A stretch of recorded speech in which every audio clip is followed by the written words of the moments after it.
Hi, welcome to video 3 of 5 in this mini-series all about fixed log parsers. If you missed the introduction, I highly recommend going there now, up here in this little link, before you carry on. Otherwise, stay tuned and we're going to go through the fixed log parser by TargetCompID.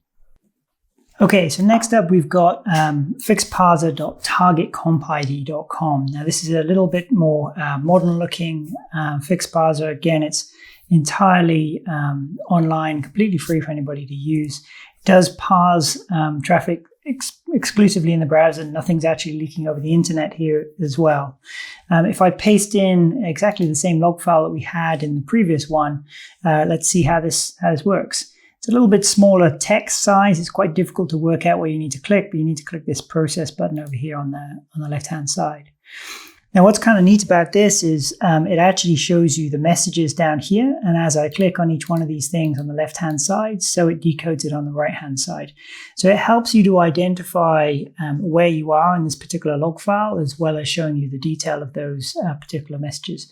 I think this is probably an improvement over the Aprix version, because it allows you to understand exactly where you are and move between messages a little bit better. It also gives you this high-level summary of exactly what each message is.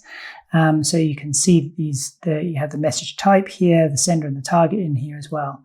It also has a timestamp. Now, if you look at the log file that I've actually pasted in, actually all of this stuff preceding it, this is kind of like extra information that fix engines, quick fix in this particular case, is actually added into the log file. There is a native timestamp of the system that's capturing the log file. That's this initial section over here. Oops. It's this initial section over here. And then the actual fix message itself appears after that. Now, why is this important? Well, the timestamp that the system capturing it is actually written is consistent. It's really important if you get timestamp drift between various different counterparties.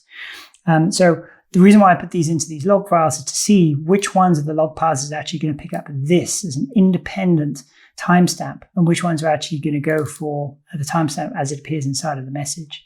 Now, unfortunately, TargetCompID is picking up the one inside of the message itself. It's essentially throwing away this very valuable timestamp before, which is probably one of its biggest weaknesses, to be honest. But otherwise, it's actually kind of a nice little tool.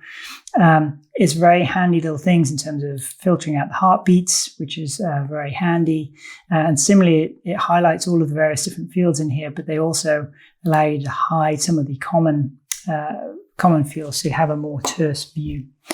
Again, you can see that there is, it's decoding only against the standards.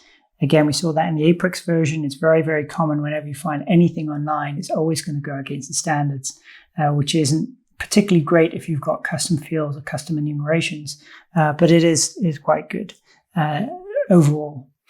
There's very little filtering here. Aprix was actually better in terms of filtering than what you see here, although part of that is mitigated by the fact that you have this nice message level view on the left-hand side. Has also two cool little buttons, positions and open orders, where they say that it will help you understand exactly what the open orders are or the positions are up to a certain point in a log file. I haven't actually tested that, but it certainly seems like a really neat idea. So if that really does work, then I think that's really, really cool. There's also a share functionality where you can actually click this button and send it to somebody else. Again, it will not leak over the internet, or rather it will be encrypted as it goes over the internet, and therefore it's kind of a nice secure way of sharing things. So that's Fixed Parser in a nutshell. A really good little tool, nice and free. It's got some advantages over the Aprix one, but it could probably do with a little bit more filtering.